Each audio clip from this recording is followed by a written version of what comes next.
Hey, welcome to our crib. Over here, this is my bed. And then below it, we have just some storage. I have an ottoman for my shoes. And then right next to my bed is my desk, and I use this to get onto my bed. And then in between both of our desks, we have a microwave and a mini fridge. Here's my side of the room. We have our desk where we do our homework and our makeup. We have an A for Annabelle.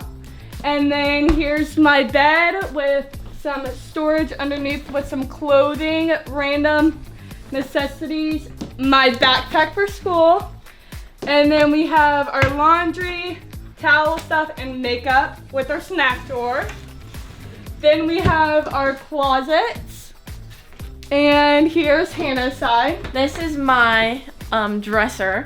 We have cleaning supplies and then some clothes, a speaker, and then over here is our like guest area. This is where all of our friends come and hang out and sit. This turns into a bed, so if we have any guests to sleep over, they have a lovely, nice mattress to sleep on.